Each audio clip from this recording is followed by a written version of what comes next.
So this is the Thurman Conversations for November 19th, 2020, our last 2020 Thurman Conversation. And welcome. And Alan, you can start whenever you want. Okay. Speaking about power, Howard Thurman wrote, "If a man is convinced that he is safe only as long as he uses his power to give others a sense of insecurity, then the measure of their security is in his hands." Hello, everyone. Welcome to the Thurman Conversations. The Reverend Dr. Howard Thurman believed in the power of religion to bring people together, the spiritual overtones that harmonize human relations so that Black and brown and white people would find each other and be together and work together in ways that make us come alive. Tonight, our conversation partner is Tom Bowman. Mr. Bowman is an advisor, speaker, and change maker who believes that the solutions to even the world's toughest problems are within our grasp. His gift for distilling complex problems and scientific information to their central nugget empowers people to take ownership and act. Tom works with people and organizations who care deeply about their communities and their world. His contributions as a strategic advisor on an Action for Climate Empowerment framework for the United States are helping shape our world's future. This strategic framework is an initiative by educators, activists, policymakers, communication professionals, and others to advance the goals of the Paris Agreement. Bowman's latest book, What If Solving the Climate Crisis is Simple, was heralded by Michael Mann as an inspiring, concise primer on climate action. He has been featured by CNN, NPR's Marketplace, Time, the New York Times, Science, among other leading media outlets. In our usual way of doing the unusual here in our conversations, we added a guest tonight, inviting Nicole Civita to be part of our conversation team and to help us ask Tom the really pressing questions where social and race justice meet environmental justice. Nicole is a friend of the Thurman Conversations, a change maker in her own right, a thinker, policymaker, activist, and teacher. Nicole is an instructor and the Sustainable Food Systems Specialization Lead in the Masters of Environment graduate program at the University of Colorado Boulder. In recent years, Nicole's research and creative work have focused on supporting the well-being of workers and producers, identifying opportunities for food conservation, building resilient place-based food systems with mutually beneficial urban-rural connections, and harnessing the hidden power of food systems to help address the climate crisis. Through this work, she produces ethical guidance, actionable policy recommendations, and transparency-enhancing tools that enable nourishing, informed, and values-aligned choices about food. Nicole has spearheaded the development of the Mati Pani Asha vision, a vision for regenerating the agricultural system in Umarkhed, Maharashtra, to reduce farmer suicide, develop resilience against drought and extreme heat, and improve health. She also sits on several commissions in the state of Colorado and was a convening member of the Project Protect Food Systems, and a member of the Colorado Food Systems Coalition COVID response team. Tom, welcome. Thank you so much for having me. It's a delight. And Nicole, thanks for being here. Thank you guys for inviting me and bringing me into this conversation tonight. Absolutely. The Thurman Conversations is a collaboration between the Race Task Force of the Episcopal Church in Colorado and St. Paul's Episcopal Church in Lakewood. Our series is produced by Michelle Auerbach. We live and work on the unceded territories of the Ute, Cheyenne, and Arapaho peoples. We acknowledge those communities, their elders, their stories, past and present, and the emerging future that dismantles the ongoing legacies of settler colonialism. As always, if you as listeners have questions as the conversation is progressing, feel free to write them in the chat. Our producer will gather them and share them with us at the end. Our guests will answer as many as we have time for. This is a chance to ask an expert the things you are wondering about the intersection of race justice, environmental justice, solving climate change, and what we can do to be a part of the movement. Tom, tell us why we are here on a race justice podcast talking to you about climate change? That is an excellent question. And I would like to start by acknowledging the fact that if you can't tell, I'm fairly white.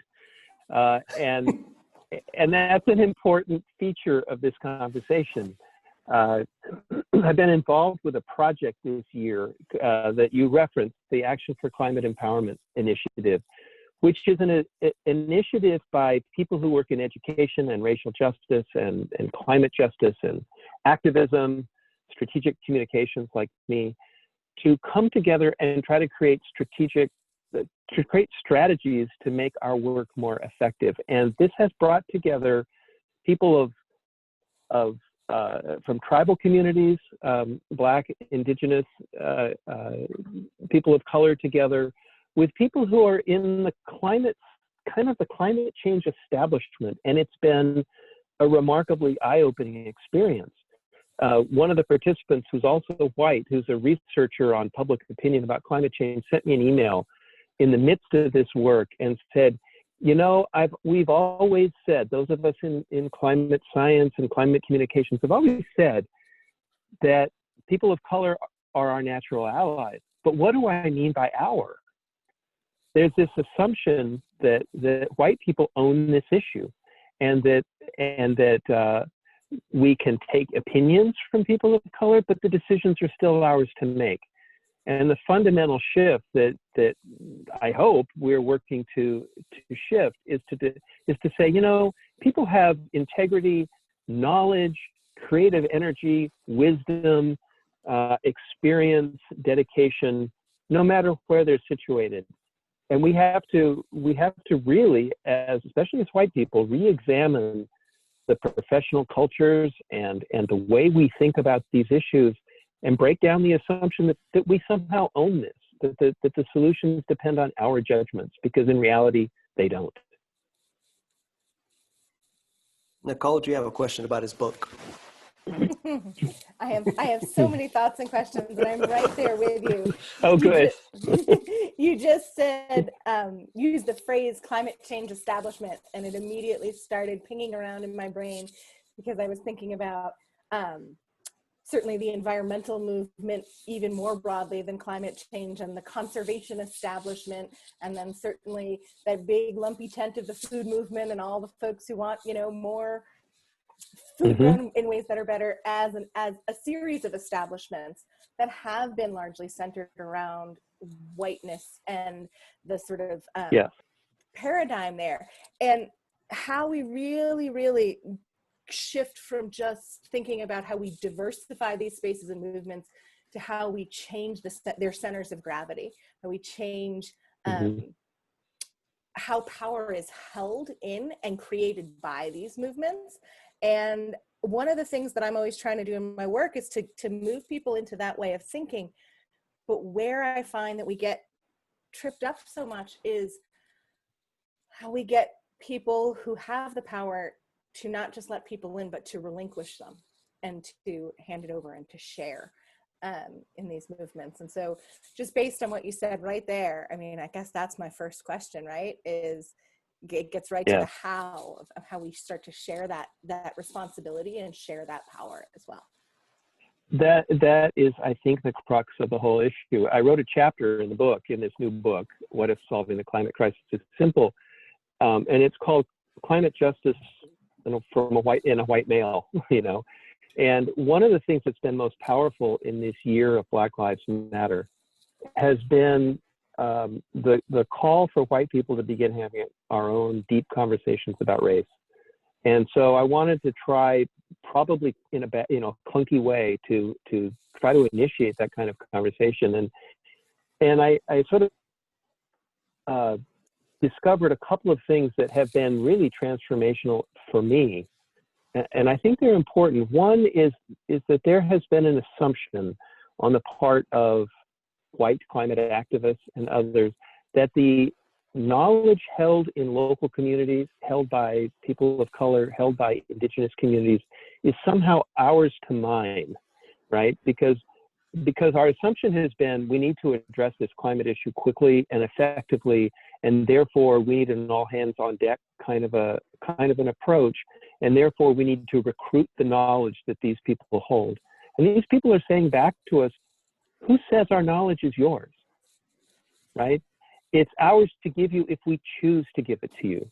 And when you stop for a moment and think about that, you realize that nobody wants to be taken advantage of, right? And nobody necessarily trusts white people in this kind of situation, because so often advice has been given, but consent hasn't been given and consent hasn't been asked for.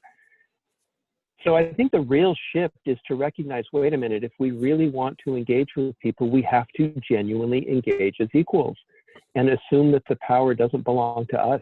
The power belongs to everyone. And it's kind of a disruptive emotional challenge that comes with that, right? And I think of it as disruptive emotion, and I mean something specific by that. I mean that it's uncomfortable in the moment, but it's only uncomfortable until you make the shift and until you encounter other people of goodwill and commitment, and you begin to truly listen to what they're saying, and you recognize, holy cow, we are going to be so much better off if we empower everyone than if my narrow point of view or my profession's narrow point of view is somehow held up as the way to get this done. And if we want evidence of that, all you have to do is back up and say, how's it been working out so far? Right? We have a long way to go, and we are going to be much better off if we take the reins off and just let people do what they can do. Okay, so that already made me feel a little bit better, because I love the notion about that disruption being uncomfortable, but only for a short period of time until you kind of start to immediately reap those benefits. But I know that I immediately went off script and took us in a different direction because I was so fascinated by your first response. And so I want to help bring us back to where we thought we were going by pointing to your book and its title, What If Solving the Climate Crisis Is Simple?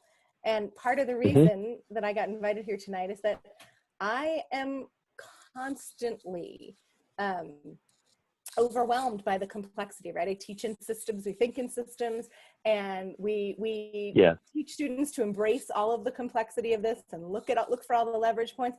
But it is worrying to try to hold all of that. And you have found a way to simplify all of this. So can you tell us a little bit about that, and then maybe get me some sleep tonight? Well, I hope I can help you sleep. I don't know if I can, but you posed that question perfectly. And I'd like to just ask, how does the climate crisis make everyone feel? How do you feel about it?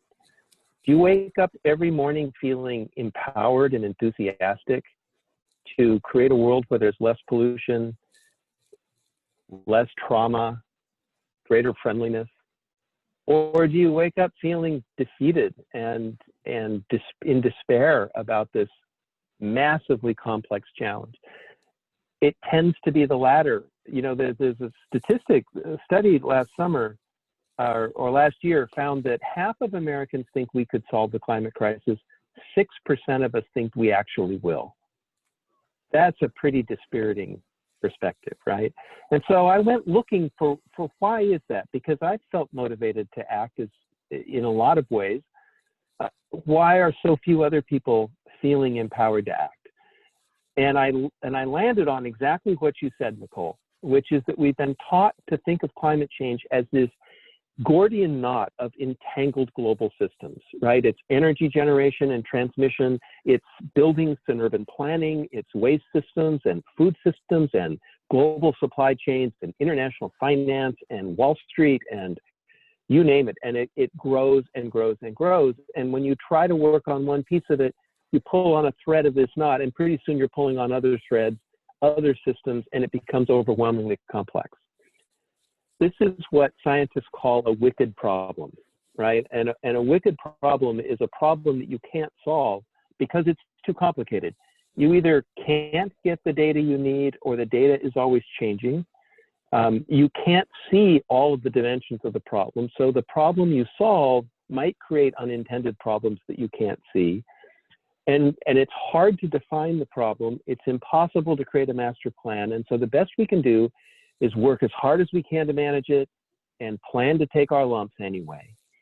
And every time I see a documentary or read a book about climate change, it ends with the same point, which is against those odds, we're supposed to somehow summon the willpower to act anyway, right?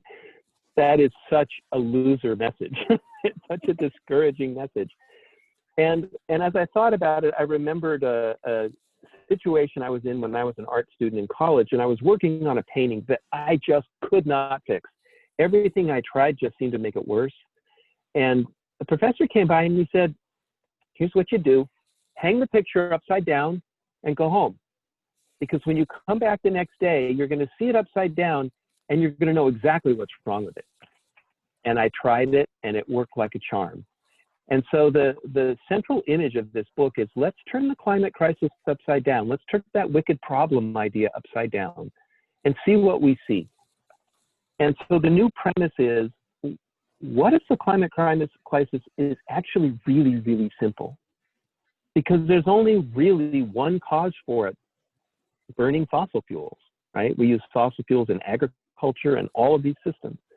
So the way to solve climate change is simply to stop burning fossil fuels. Now that's a simple idea. And we know we want to do it quickly because look where we are, we're well into it. And we don't want to fail because the consequences are just unimaginably horrific. So there's sort of a new mantra in the book that says, stop burning fossil fuels well before mid-century and absolutely, positively do not fail. Now, when you make that your organizing rubric for the climate crisis, it changes the way you think about how to solve the problem. You don't have to think of a master plan, because the truth is nobody controls a master plan for everything that happens in the world. Nobody controls all of those systems. There are people whose job it is to work on the energy system and the transportation system and things like that. But chances are that's not you and it's not me. So if we say, stop burning fossil fuels well before mid-century and absolutely, positively do not fail, this becomes an imperative for each and every one of us, for the organizations we work in, for the way we vote, and for the choices we make. It doesn't say that we should stop eating food or live in houses or travel or things like that. It says that we now have a companion priority when we make those choices, and that is, how can I do this without burning so much fossil fuel?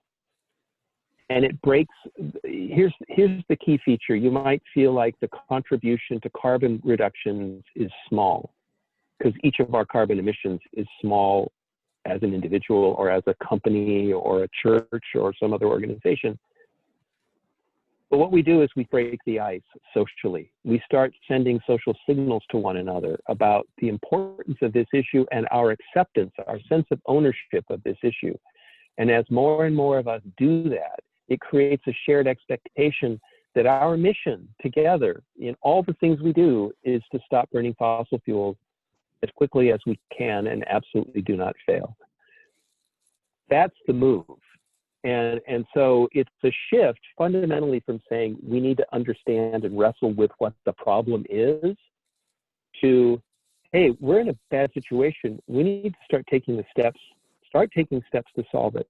And even if we don't know how to solve the whole thing, that's okay, because we're going to take the steps we can see.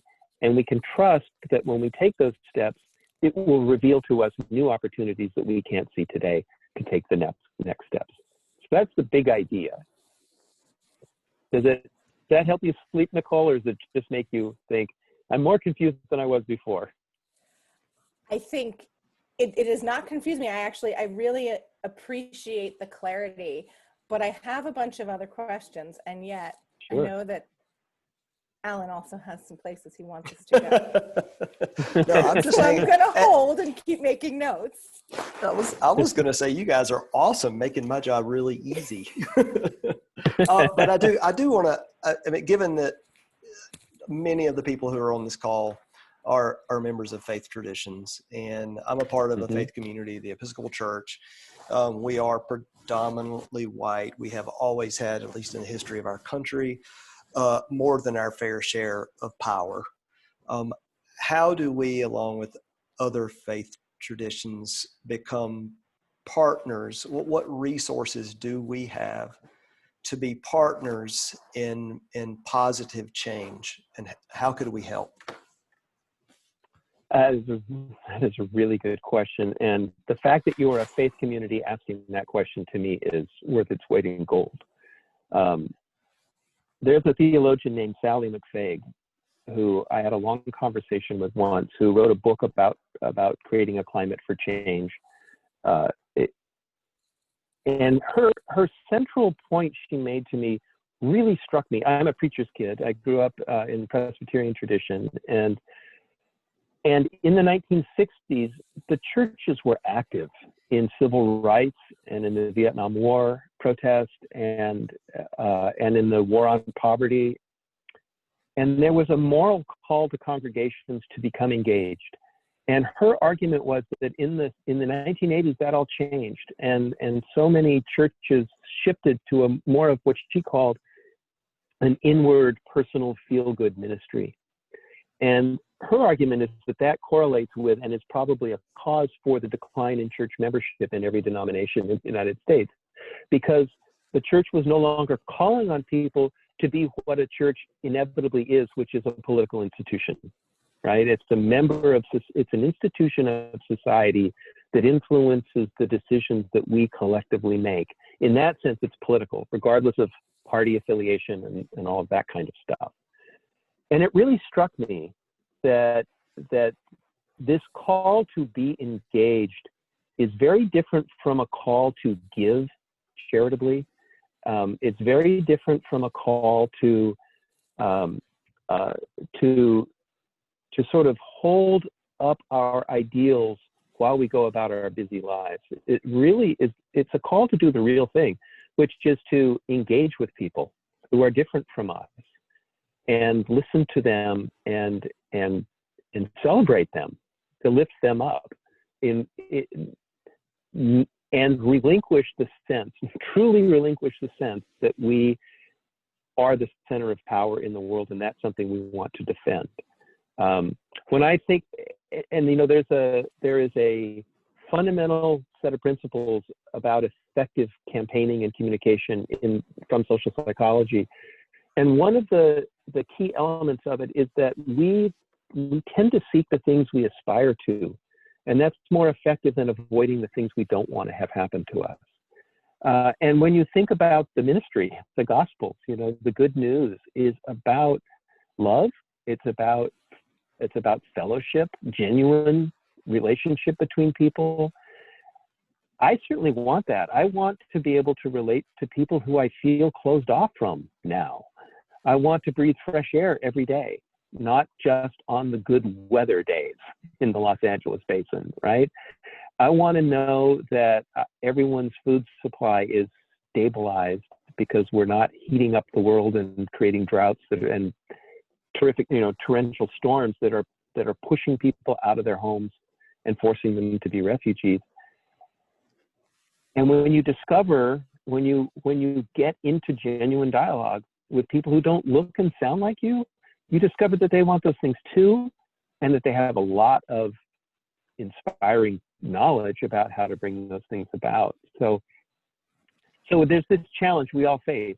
If we're white, we have to confront the fact that we are a group of white people in the same way that we lump African Americans together as a block and Hispanics together as a block and Asian Americans together as a block, Native Americans together as a block. We have, if you listen to the news, we have labels for those people, but we don't want to think it applies to us, right? We want to think I'm one of the good people. I'm not one of the problem people. And I heard a Black activist say, if you're going to label us as groups, you need to label yourselves as groups, accept the label for yourselves as groups too. And this is kind of the process of disrupting our mental models that say, I'm one of the good guys. I work on climate change. I'm a person of faith. I care.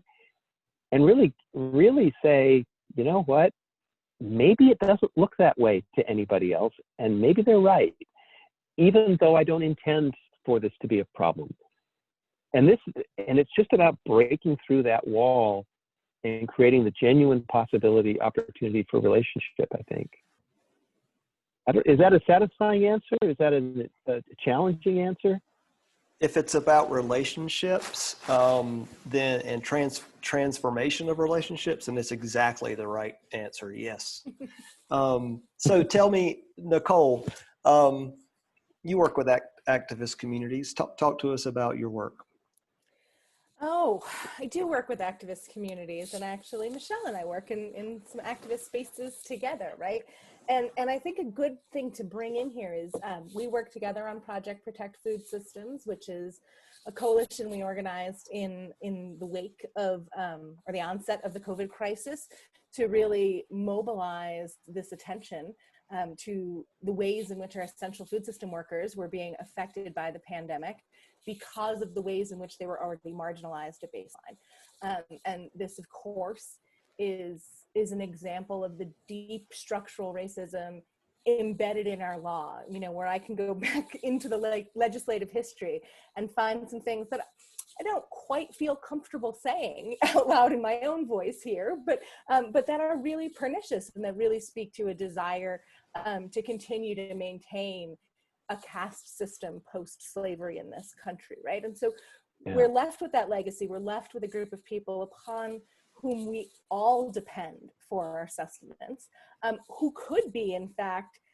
frontline heroes, not just in terms of like keeping us fed during a pandemic, but in helping us really change the way we relate to the earth and we tend to our needs based on natural systems. And so we work in an incredibly diverse, multiracial, multi-stakeholder coalition. And I think, you know, compared to some other activist spaces I've worked in before, where this group was really convened, I can't call it a BIPOC-led organization because we lead in the organization, but we are in the minority, right? And so it really does exemplify that kind of sharing of power that I want to see more of in my own work. And I think part of how it connects here is that I'm always looking for, how do we take what we understand about the climate crisis and what we understand about the many other crises that we are creating for ourselves based on a sort of denial of our inherent oneness with each other and with the land, and find those linked solutions. So before, when you were talking about kind of focusing on the fossil fuels as the clear primary cause and addressing that, there is a simplicity that might help me sleep, but then I also wonder if we're missing the opportunity to really think about how do we lift up and reorient some of these social stratifications and really broken ways of relating in all of this. Can you speak to that a little bit? Yeah, and I don't have a simple answer to that. Well, I do have a simple answer for that, and it's called dialogue in the genuine sense of the word. When I worked on this ACE project, we hosted 4 dialogues using what's called the Talanoa dialogue process. The UN sanctions it. It's a Fijian word, Talanoa, and it means that everybody in the community gets together and you leave your role at the door, you leave your logo at the door, you leave your social standing at the door, and everyone speaks as equals about their concerns, about their values, about what they care about. They tell stories, and that's the structure in which a community can make wise decisions together for itself, right? And so we did it with Zoom, but we used that structure, and we managed through a number of networks of relationships to bring a really diverse group of people together to do it. And I'm the lead writer for the framework document that gathered all of what was said and distilled it into a vision and a set of recommendations for how to create a strategy for public empowerment. And the thing that was so surprising to me early on in the process was the intense focus on the absolute inseparability of climate justice and climate solutions. It became clear that if you use unjust processes to make decisions, you're going to have unjust outcomes. For example, if I've listened to so many conversations about carbon capture and storage as a way to capture the emissions from refineries and power plants and bury them deep in the ground so that we can continue to burn fossil fuels longer in a transition. Did anybody ask the BIPOC people who live along the fence lines of power plants and refineries, if they had, and along freeways where pollution is high, if they wanted to do this, if they consent to suffer more heart disease, lung disease, childhood asthma, lost days at work, more visits to the emergency room, to take one for the team so the rest of us can burn fossil fuels longer? I don't think that ever happened. And so that those fundamental inequities that you're talking about, Nicole, just suddenly became really obvious. And so as writers, our job was to find a way to express everything that this community expressed in this document. I'm the writer of it, but I'm not the author of it. The author of it are the people in the dialogues. And one of the things that's so interesting in the review process, we went through 3 rounds of review. The coordinating team reviewed the first draft, and then we sent it to some strategic reviewers who represent a whole bunch of different communities, about 20 of them, and then we sent it to the larger community, everyone who participated, to review the draft. And there were 2 interesting things that happened. The people of color continued to push our language to be sure it was more reflective of the genuine power dynamics that need to shift, but they said that they saw their voices expressed in the document. Several white people would say, "Ooh, I think that's too pushy. I think that's going to offend people. We better not say that." And it happened so many times that I said, you know what? We're saying it because this is the message, and it only makes you uncomfortable until you really listen to it, right? And then, unless you really want to hold on to power, unless you're a guy like Mitch McConnell who just loves to be in power and exercise power, and he's kind of in my mind, he's a quintessential example of a person who is all about exercising power. If you are really driven by the deeper goal of equity and brotherhood and sisterhood, fellowship, and solving these big challenges, then it's easy to let go of the assumption of authority. Now, what that really looks like in daily life, I don't know, but I can't wait to see what happens when more of those young people of color and people from indigenous communities genuinely have power, to see what happens, to see where this goes. It will be a different future than we're on track for, but we're not on track for a very good future right now. So to me, it's really, really inspiring. And I had that experience because I was in such deep dialogue with these people. And one of the questions I have coming out of it is, okay, now how do we find a way to activate to make this accessible to more people, to everybody? Because it's not apparent how, we need to talk about bringing more and more people. We need to bring people from rural communities into dialogue. We need to bring business people into dialogue. And we need to pay attention to the dialogue that's already occurring. And if you'll bear with me a second, I want to point out something happening in the corporate world that's actually to our advantage. They don't know it is, but it is. And that is that in the age of social media, public trust in our institutions is at an all-time low. People don't trust government. People don't trust corporate marketing departments and leadership. People are turning to one another for opinions and views. To the point that fake news is a real problem, but also to an empowering degree, right?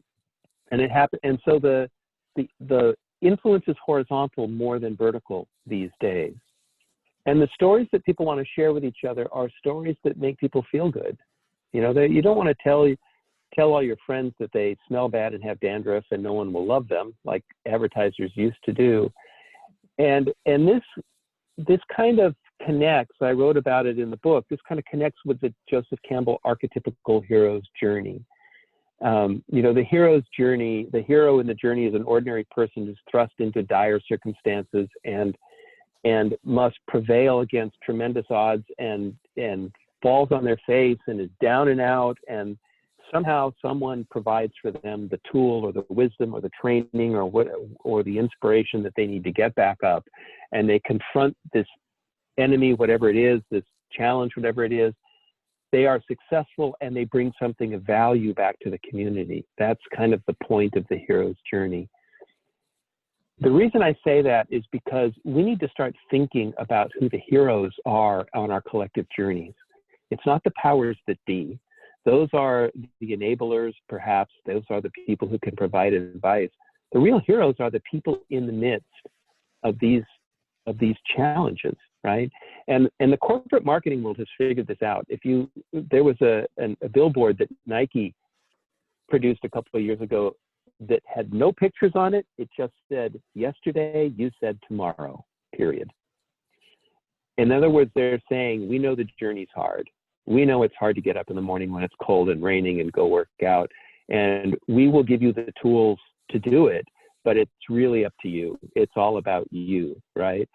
And so I thought about that in the context of a story I read in the Washington Post about Phoenix, which is becoming one of the most unlivably hot cities in America. And low-income neighborhoods, primarily Hispanic neighborhoods, are much hotter than predominantly white and affluent neighborhoods. And in an unusual move, the city planners met with the local residents to learn from the local residents in the low-income neighborhoods, where would be the best places to put shade? Given your lifestyle, where do you want shade to be? And they did it there. And so I sort of thought about that hero's journey archetype model for this, right? Applied to that circumstance, because the typical white power structure, patriarchy, all those terms apply, would say that the city planners were the heroes because they extended themselves. They went beyond normal process. They worked with the local community, and they saved taxpayers' money by investing in shade in a really intelligent way. They're not the heroes. The heroes are people who live in that neighborhood who engaged with the city leaders and told them where to put that shade so that their community could do better, hopefully thrive, right? This is kind of a mental click that has been dawning on me for the last year, and I'm hoping it's starting to dawn on others that it's in the grassroots that we find people who have the lived experience to unlock these problems.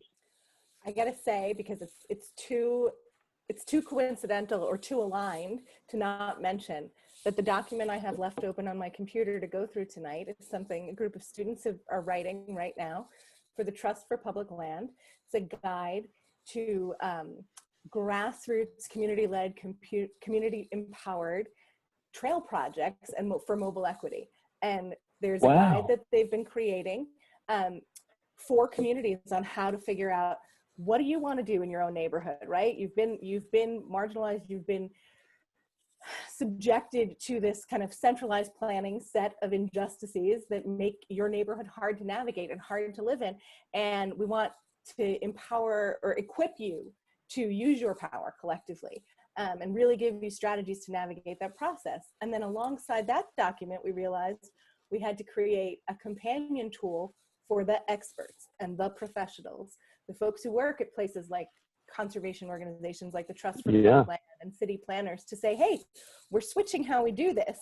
And here's what you need to do to adapt to the new model in order to create the space to use the skills you have to support communities in identifying and expressing their own needs, and then helping to co-create those solutions. So I'm right there with you. The mayor of San Luis Obispo, California, participated in this process with us for a while.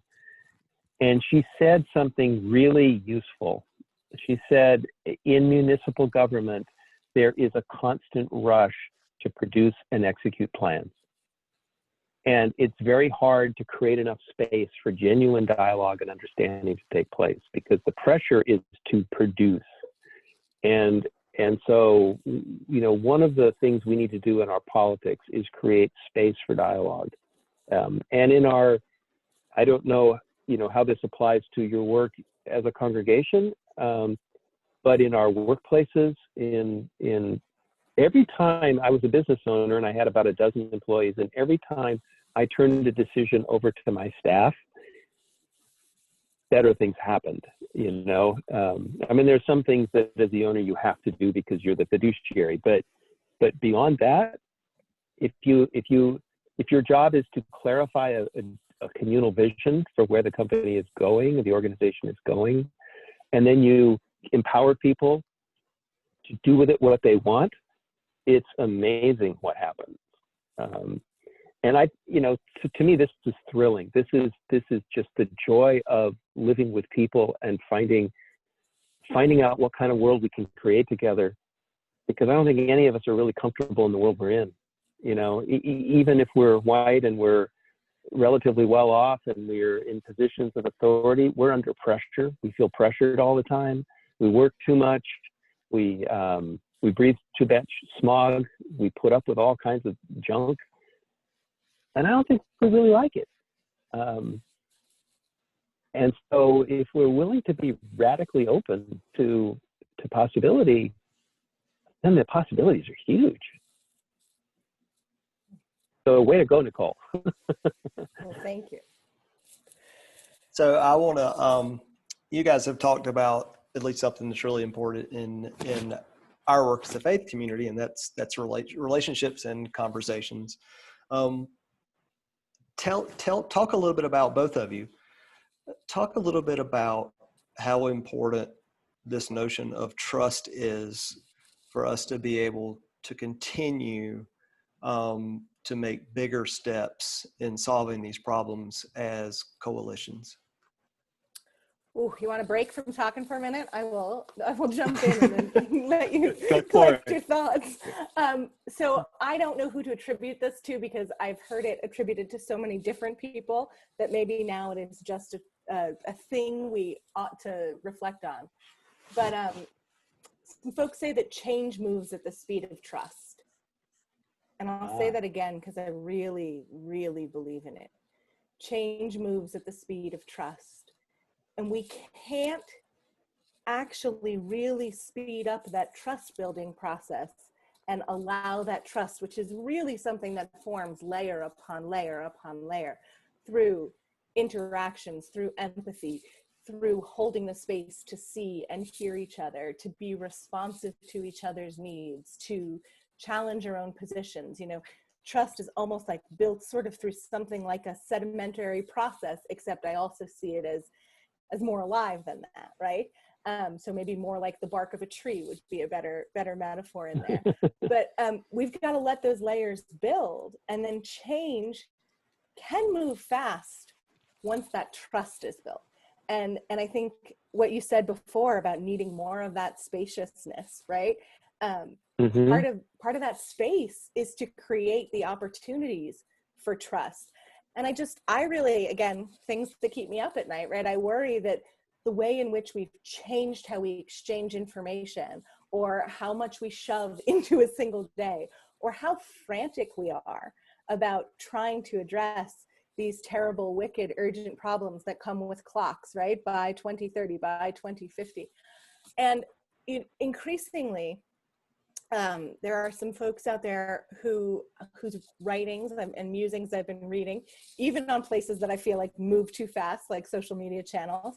But there's one Black Indigenous farmer, Chris Newman in Virginia, who has spoken a lot lately about how white people are so frantic about climate change and so frantic in how we feel like we have to respond to it, because this is our first apocalypse. This is the first time our worldview and our way of living in the world and living on this planet is facing a sort of existential threat. But for Indigenous people of North America, Indigenous people of the Americas, they've been there already and they've survived it, and that they have a different orientation to the change work we need to do. And that is something that I've only recently really begun grappling with, because I see that franticness in my own approaches, in my own career, in my own way in the world. And when I pair that with the notion of change moving at the speed of trust and wanting to shift away from a sense of frantic action to a sense of deliberate relational action, it really allows me to ground more, and to change how I'm engaging. That is brilliant. That is really brilliant, I think. I love that expression, change moves at the speed of trust. And it's, I think it's absolutely true that, I mean, I have felt frantic about climate change at different times. And in this process of dialogue with people from indigenous communities, and I sort of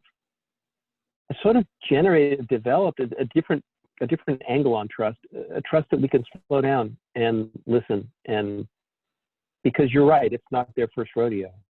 They've grown up with this. They've been through it. It's part of their cultural history. It's part of their daily lived experience. And so their relationship to it is very different from ours. And that's, so there's another dimension that always interests me, and this might help you sleep a little bit better at night. I'm a huge fan of the literature about wilderness disasters, because I'm a mountaineer and that kind of thing. And there are some studies about who is successful in emergencies and who isn't, and the attributes of people who have the lived experience to do well in emergencies versus those who just kind of panic and get tired and make bad choices and go downhill. And some of the qualities are an ability to be poised, to be really aware of the true circumstances and not be delusional about it, not to expect help from the outside, to find the beauty and the joy even in the dire moments, to seek to get out of there, to survive for the sake of someone else who would be hurt if you didn't, and an ability to what they describe as doing the next right thing. In other words, you don't know if you're going to make it out. You don't know if you're going to solve the climate challenge all the way. And you don't have to know, because it's impossible. But you do the things that get you the next step. And then you take the next step. And in a wilderness situation, it might be just resting, getting some food in yourself, getting warm, getting through the cold night. It can be any of those things. And guess who has a lot of experience? I mean, there are people among us who have more or less of that kind of life experience. And it's important to sort of acknowledge and elevate those who have that kind of skill set and perspective. And when you start paying attention to that, you start seeing it everywhere, and you start seeing it a lot in the historically marginalized communities. And all of a sudden it resonates with me. It's like, we're in a long-term crisis here. And so we need to start paying attention to the things that are going well, and we need to start empowering the people who have the ability to stay poised and to work productively. And I'm talking about you, Nicole, and and you, Alan, and probably many people in this conversation tonight. That's where we should focus our attention, not on the people who get all the attention, who are the most distracted, the most passive aggressive, the most the strongest deniers, the people who are most emotionally enraged about all of this, and therefore putting the brakes on. They're not the people who are going to do well. We want to build community with the people who can do well, to move for the sake of all of us. At the same time, we try to be compassionate and outreach to those who just don't have the emotional and life experiences to cope. Does that make sense? Yeah, it makes a lot of sense. Yeah. So we're going to move into some questions now, and I want to start with one that's actually for both of you. So I'm going to start with you, Nicole. Um, Thanksgiving is coming up this week, and we quote unquote celebrate that. But many of our native populations consider it a day of mourning. Can you talk about not just the food insecurity of their loss of their food supply when they were being colonialized, but can you also bring in something about their food sovereignty? Yeah, yeah, absolutely.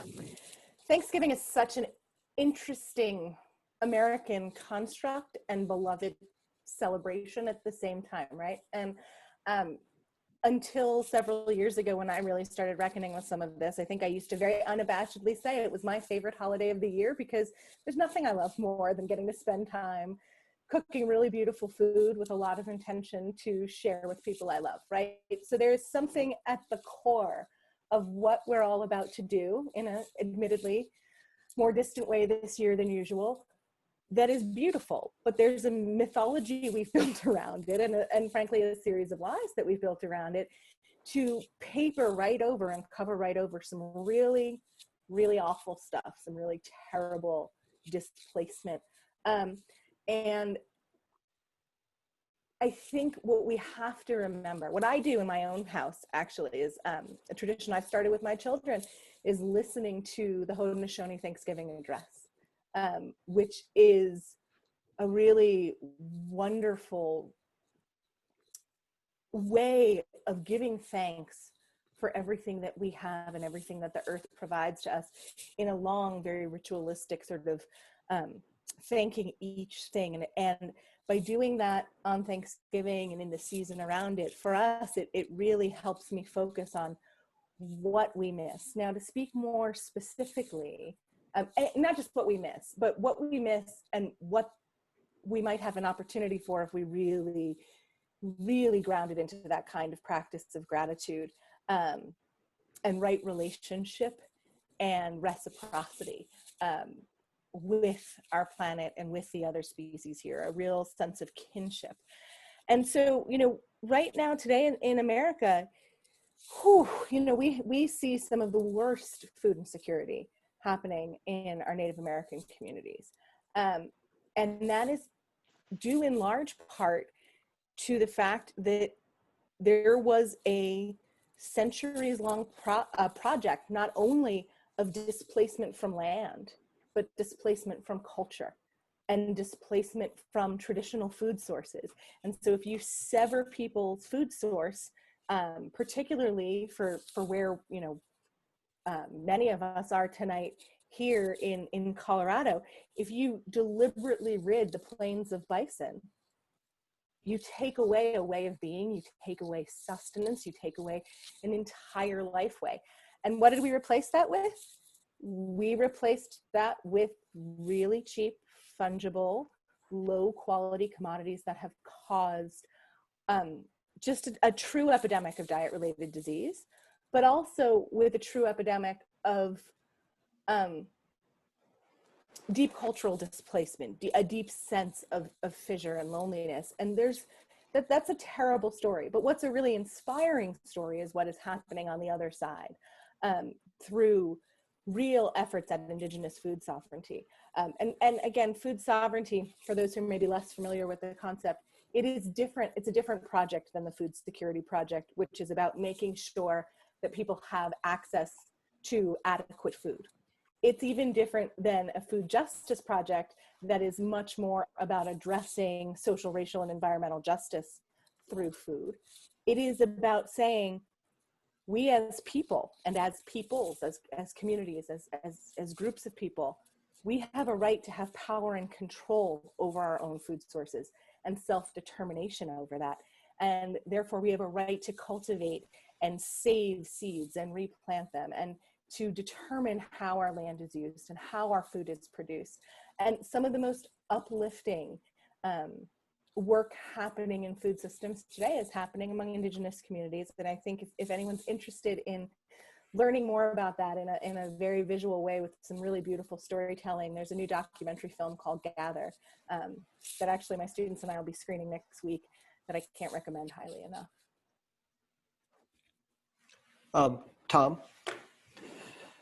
it's pretty clear that there's a lot of healing that needs to be done between our white populations and our native populations, and yet what we do is we go through these phases of environmental degradation where we dump toxic wastes along roadways and where our natives have been forced to live on reservations. Can you help us think through what we might do to heal some of our past, I'm not sure what the word is, hurts? Yeah. Yes. I mean, I have some thoughts about it that are a work in progress. And one is that, you know, one of the things that I think faith communities are good at is helping create dialogue with the people in the community. Not only dialogue between white people and people of color, but dialogue within the white community about what these things mean to us. I don't know anybody who feels powerful against corporate power, who feels that they have influence over mass shootings, pollution, environmental degradation. I think we all feel powerless a lot, right? And so we all hurt. And we as white people are in the position of being the dominant culture and the beneficiaries of the economy that excludes people of color and has mistreated them and has mistreated indigenous peoples. And so there's a lot of healing we need to do amongst ourselves. There's a lot of soul searching and talking this through, and really in a non-judgmental way, coming to grips with our own feeling that we're trapped in this position, and we didn't intend to create this position. We grew up in it. We took advantage of it where we felt we could and needed to, but are uncomfortable about how that has excluded others who have just as much right to it as we do. And I think that the call from BIPOC for white people to start having their own conversations about race maybe is a call not just for discussion of power, but a real dialogue about confronting how we feel in our own skins and in this world. And I think if we do that, it creates opportunities to then be in dialogue with historically marginalized people without feeling so defensive and so uncomfortable, because it helps us recognize when we hear them speak the pain in our own lives that we have managed to sort of shove down and keep out of the way. Because the process of reshaping our mental picture of life and our emotional response to life is inclusive of all of this. So y'all, and I think there's a lot of work to do there. Well, but what you've given us tonight, between Nicole and Tom, thank you for being here and being here together. It's a rare treat for us to have two guests. Your knowledge, thank you for your knowledge and your thoughtfulness, for the tools that you've left us with, and your spirit of hopefulness. Yes, we can do something about this. Nicole needs to sleep at night, and so do the rest of us. And I imagine some hard work in healing would be a place for us to start. So thanks for all that you've given us. Tom, tell us where we can find you. TomBowman.com is easy. And, everybody buy the book, please. Thank you. Really quite good. That's what you say. Buy the book. Yeah. And Nicole, where do we find you? Oh, we're working on the new website right now, but my name and CU Boulder will get you to my faculty page. And I saw Michelle pop in our Project Protect Food Systems website. And there's lots of other ways that you'll find me talking about all kinds of crazy food stuff on the internet. Excellent. All right, thank you both so much. It's fun to have both of you, and I can just sit back and do nothing and get blown away by what you're talking about. So thanks for joining us. Thank The you. Thurman It's been Conversations my would like. pleasure. What a Thank treat. you. The Thurman Conversations would like to thank our collaboration partners, the Race Task Force of the Episcopal Church in Colorado, and St. Paul's Episcopal Church in Lakewood, and our producer, Michelle Auerbach. We'll take a break for the month of December and we'll return on January the 14th. If you are not on our mailing list, drop your name and email in the chat and we will keep you up to date. And as always, if you like what you are hearing here on the Thurman Conversations, don't tell us, tell your friends. Stay safe, love your neighbor, wear a mask, and in the words of Howard Thurman, keep alive the dream. Good night, everybody.